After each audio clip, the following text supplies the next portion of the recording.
अस्सलामुअलैकुम टू आल संगात, क्या हाल है जनाब? ठीक ठाक हो? उम्मीद करें सारे बहना भिरा ठीक ठाक हो सन। अल्लाह पाक सारे भिरावां दे माल जान इज्जत आबरू हर शे दी हिफाजत फरमाए ते अल्लाह पाक सारे मुसलमानां दियां बच्चियां दे नसीब अच्छे फरमाए।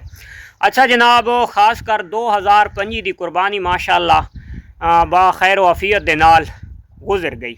ठीक है, आज काफ़ी दिहाड़ा बाद मैं कुर्बानी तो बाद समझो वीडियो बनांदा पिया ताकि जेडे दोस्तां नूं घाटे आए वो भी जाग वजन ते जिन्हां नूं प्रॉफिट आईयां वो भी जाग वजन। मैं सिर्फ किसी दे हेड या किसी दे गल नहीं करनी, मैं सिर्फ अपने नेटवर्क तो गल करनी है कि जितने दोस्त मेरी वीडियो देख के या सादे नाल मशवरा करके भेड़ फार्मिंग विच आए या उन्हां जानवर रखे तो मैं अज उन्हां दे नाल मुखातिब हाँ। तुसां जनाब मैं दी बिल्कुल जड़ा तो वो नहीं करनी कि यार बई खैर सानू घाटा आ गए तो असा इसका रख भी पर्दा नहीं रखना। जेड़े दोस्तां नू खास कर असा मशवरा दिता, उन्हें भेड़ फार्मिंग की, उन्हें छतरे रखे, ले रखे, उन्हें जनाब उन्होंने पाला, उन्हें कुर्बानी दे उत्ते सेल किया। अज वो दोस्त हाज़री खास कर लवाए क्योंकि अजकल फार्मिंग माशाअल्लाह बड़ी दूर दूर तक पहुँच गई है। तो इन्हें हम सानू याद नहीं रहा भाई केड़ा केड़ा दोस्त आई। ठीक है, तो अज पता लगता है तो तुसां जनाब लाजमी समझ के ते रबता करना है। खास कर कमेंट्स करके दसना है कि यारो तुहानू कितना एक घाटा है और तुहानू कितना एक प्रॉफिट आई है। ठीक है, जिन्होंने दोस्तों सादे नाल मशवरे किए या जिन्होंने दोस्तों जानवर ही सादे कोल परचेज किए या सादे नाल मशवरा करके उन्हें बाहरों परचेज किए। ठीक है, मिलना वो है जेड़ा तुहाडे नसीब विच है, मिलदा उन्होंने है जेड़ा उसनू खवेंदा है। ठीक हो गया, मैं खाली मशवरा दे के यानी कि रास्ता हर कोई दिखाता नाल तो कोई को नहीं वहदा, तो मैं तो पिछा थी गया। अगर तुसा जनाब उन्होंने दे एक्सपीरियंस कैसा रहा, तुहाडी मेहनत कैसी रही, तुहाडा अखराजात कितना आया, तुहानू कोई चार पैसे बच्चे हैं, तुहानू कोई सबक मिला, तुसा उस दे विच कोई सीखे सही या ना सीखे या खाली वो टाइम पास ही थी रही है।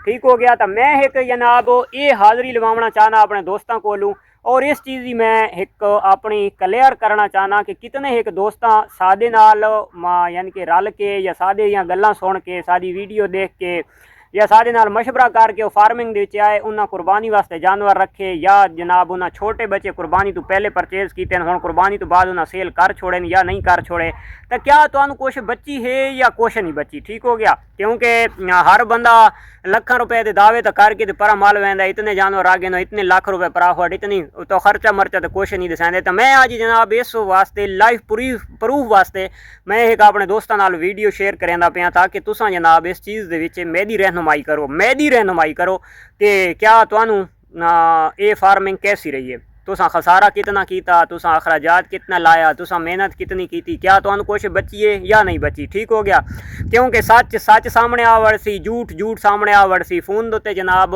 हर नू तो नहीं पता और काफ़ी सारे दोस्तां मैनू कालां करके मैसेज करके शुक्रिया अदा भी किया कि अलहमदुलिल्लाह भाई असां अच्छे रह गए हाँ। ठीक हो गया, तो वीडियो दे विच भी मैं क्लियर कराना चाहना, कमेंट्स लाजमी करना है तो तुसां खास कर जड़ा ना ये लाजमी क्लियर करना है कि तुहानू क्या कुछ बची है या नहीं बची।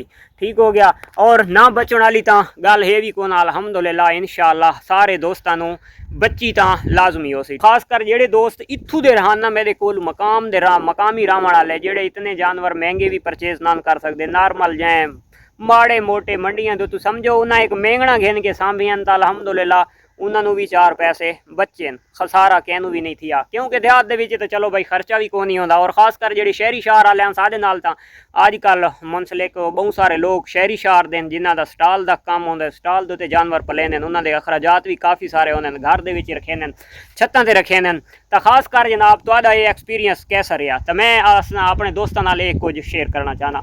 उस तो इलावा जनाब 2026 की कुर्बानी वास्ते परचेजिंग का सिलसिला धाड़ो धाड़ शुरू है और बहुत बड़ा ट्रेंड चलता पिया। अलहमदुलिल्लाह 2025 की कुर्बानी भी अच्छी रही, 2026 वाली कुर्बानी भी इंशाअल्लाह बहुत अच्छी रही। अच्छा, मैं एक जनाब काफ़ी अरसा पहले वीडियो एक शेयर की थी कि भाई लालच नहीं करना, तुहानू जेले जानवर का अच्छा रेट लगे तुसा जानवर सेल कर देवने, तुसा जानवरां दा पिछे नहीं हटना। ठीक है, वह जनाब मैं एक वीडियो पिछले दिहाड़ां दी अपलोड की थी भाई 2025 की कुर्बानी फार्मर वास्ते बहुत अच्छी रही है। तो काफ़ी सारे दोस्तों जनाब मैसेज किए नहीं जी तुहाडा आइडिया गलत है, काफ़ी सारे जानवर पिछा वल्ले वो जानवर फार्मर दे नहीं वल्ले व्यापारी दे वल्ले, कोई थोड़ा जिहा बंदा सोच भी गिंदा होंदा। ठीक है, ये साल फार्मर दा आई व्यापारी दा नहीं, व्यापारी दा क्यों नहीं, क्योंकि लालच जड़ा ना इंसान मरा सटेंदा है। व्यापारी दा इस वजह तो नहीं कि पिछले साल एक हाथ दी रस्सी नाप के दूजे हाथ दी दे के 50 तो 60 हज़ार रुपया लाख रुपया व्यापारी कमांदा रही है। किन्ने कमांदा रही है कि फार्मर दा हाई मंदा फार्मर को घेन के ते आखिरी दिहाड़ां दे मंडियां उठी गई तो इस वजह तू व्यापारी हाई कमाया।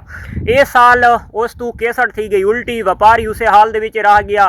फार्मर को महंगे दाम उन्हें जानवर तो से परचेज कर गए थे तो उन्हें आखा भाई आखिर वात उन्हें उठी सी लाख लाख ते 80-80 हज़ार रुपये एक जानवर बचाए सूँ, लेकिन ये सिस्टम सदा नहीं चलता। ठीक है, वह तो आखिरी मंडी तू एक मंडी पहले भी मैं वन के जनाब वीडियो बनाई है सराय महाजर की, वो तुसा वन के पूरी डिटेल नाल सुनो। तो मैं आख यार जेडे अज रेट चलते पे अगर जिंदे कोल खूबसूरत खीरे बच्चे हैं तो जानवर अपने तुसा सेल न करो, वो कुर्बानी तो बाद सेल कर छुड़ाए, क्योंकि तुहानू अज नालू 4 पैसे ज़्यादा बचा वैसे ये क्या गल कह गलत साबित थी है या अच्छी साबित थी है, क्योंकि हुण जरा खीरे का हाल तो चाहो देखा रेट कित्थे पहुँच गया। तो अलहमदुलिल्लाह 2026 की कुर्बानी भी इंशाअल्लाह जोरो शोर के नाल तैयारियां अलहमदुलिल्लाह लोगों दी कंप्लीट हैं और परचेजिंग का सिलसिला माशाअल्लाह बहुत ही अच्छा चल रहा है। और मेरे नाल भी हज़ारों लोग राबते करने वाले भाई जानवर चाहिए, लेकिन सीधी पूछो साढ़े कोलू अपने काम कार बहुएं नहीं पे पूरे थींदे। ठीक है, अपने घर के जोड़े हाँ असा दे छोड़न और खासकर जोड़े बारू गिदन तो वह भी इं गैन जो टिकटा के उत्ते ते ना होर कोई परचेज थींदे पैन साढ़े कोल अपनियां भेडां ही नहीं पियां पूरी थींदियां नार तो नारा ना रास वैसी। अच्छा, उस तो बाद जोड़े छोटे बच्चे तो वो इंशाअल्लाह नेक्स्ट टाइम तैयार थी सुन तो ही सेल कर सा, ताकि जो बच्चा कम अज़ कम मैं दी शुरू तो आदत है मैं बच्चा उस टाइम सेल करे ना जिस टाइम बच्चा कोई खावन पीवन का थी वजे, यानी कि 3 महीने कम अज़ कम वो माँ का जो हक होंगे तो उसको हक अपना पूरा मिल वजे मिल्क वाले पासों। अच्छा, एक तो 2026 वास्ते तुसा जनाब जानवर रखने ते बिल्कुल रखने और तुसा माह रमज़ान जिस टाइम शुरू थी वने तो तुसा समझ गिननी है भाई कुर्बानी आ गई है। ठीक हो गया, माह रमज़ान तो चाह के छोटी तू 1 महीना बाद तक पूरा साल पता नहीं जिंदगी दी गल्लां जींदे हो सा कि ना हो सा, लेकिन मेरे अल्फाज इंशाअल्लाह तुसा लिख के ना कहें दोस्त नु खसारा ना सी। माह रमज़ान तो चाह के छोटी तू 1 महीना बाद तक अपना तुसा स्टाक दा जिस टाइम तुसा देखना है भाई तानू अच्छा रेट लगता पे तो तुसा जानवर सेल आउट कर देवने। ठीक है, बात लाला ही तो नहीं पै वजना, क्योंकि जो बंदा एक बिल्कुल न्यू है पहली दफ़ा रखें तो वह तो एक्सपीरियंस इतना नहीं है, क्योंकि उसके पेट के लालच है तो उस लालच के चक्कर यार भाई मत्ता होर पैसे वधा वजे होर वधा वजे। लेकिन फार्मर जो दूजे साल रखेंदा पे या तीजा चौथा साल है उसको पता है कि मेरा जानवर कितना है। ठीक है, अगर मैंने हूँ पता है ना मेरा जानवर 60,000 रुपए का तो मैं वह 80,000 वाली जिद ही मारनी है, 20,000 रुपए का कोई फायदा को नहीं मैंने जिद मारन का है जो मेरा 60,000 का तो विकना उस 60,000 का ही है। ठीक है, तो तुहानू इस चीज़ का आइडिया थी वजना है और जेड़ा नहीं थींदा तो तुसा मेरा भाई अपनी परचेजिंग कढ़नी है वह तो उस तो बाद अखराजात तुसा टोटल मारने टोटल मार के जिले देखने भी थानू अच्छी प्रॉफिट थी पई है। छोटी तो 1 महीना बाद लास्ट तक तुसा अपने जानवर अपना स्टॉक कट छोड़ना है। ठीक हो गया, क्योंकि पहले जो जानवर सेल थी ना उस टाइम हीरे मार्केट के घट आते जिले उक्का कुर्बानी आती है ना नज़दीक तो उसले घर के मुसली के पुत्र हर बंदे प्यारा लगते हैं भाई मैदा ही है तो जिले बाजार के वहने ना उत्थे पता लगता है भाई बड़े बड़े इतने जोड़ा हीरे आए पैन। ठीक हो गया, तो बाद जिले एक बंदे को चांस ऑप्शन अगर 10 तो 15 आए खलोते हो ना मेरे को अगर हीरा है तो मार्केट के 10 तो 15 होर हीरे खलोते ना तो कोई ऐसे जानवर ही होसन जिन्होंने पॉइंट मेरे जानवर तो ज़्यादा सोने होसन तो मैनू जो लाख देवने तो 1 लाख या उस लाख या 2,000 रुपये फालतू बार के तो ज़्यादा पॉइंट आला गिन सी तो उस तो बेहतर है कि तुसा ज़्यादा किस्मत ज़्यादा शोबाजियां वाले पास नहीं वजना भाई सारा जानवर शो के वैसी नहीं ऐसी कोई गल नहीं है। जिस टाइम अजे तक हीरे मार्केट के काम के वधे होवन रेट अच्छे थी वजन मार्केटा के तो घर के अच्छा रेट मिले तो जानवर तुसा सेल आउट कर देवने। ठीक है, अगर तुहानू कुर्बानी के फर्ज करो अगर 5,000 तो 10,000 रुपया फी जानवर अगर तुहानू ज़्यादा रेट के विकदा है तो तुहाडा वो फजूल विके तुहानू कुछ दे नहीं गया, क्योंकि उन्होंने दिहाड़ा का खर्चा ज़्यादा होंदा है। गर्मी ज़्यादा होंदी है, गर्मी के विच जनाब जानवर साडा वीक थींदा है, ज़्यादा वेट नहीं कर सकता। वो पहले वाला पुराना वेट सानू यानी कि कवर रखने वास्ते भी बड़ी मेहनत करनी पै वेंदी है। ठीक हो गया। अच्छा, उस तो अगला जनाब ये प्रैक्टिकल ये तुसा करना है कि जिसले तुसा जानवर बच्चे सेल कर देने तो फौरन तुसा वत परचेजिंग छोटे बच्चों की कर देनी है। जेड़ा तुहानू जानवर नाल वाले तुसा इस साल प्रैक्टिकल कर गिना है 10 जानवर तुसा सेल कर दिवाए 10 जानवर रख गिना है। अगर 10,000 वो जानवर जेड़े रख गिन सो 10-10 हज़ार रुपये महंगे ही विकसन तो उन्हें जेड़े तुसा 10 जानवर सेल किए उसन उन्होंने तुसा बच्चे गिन के छोड़ दिवाए। कुर्बानी तो एक 15 दिहाड़ा बाद वत तुसा कैलकुलेटर मराए चाह भाई तुहानू प्रॉफिट केड़े पासों ज्यादा आई है तो छोटे बच्चे तुहानू वत इंशाअल्लाह तार सटे से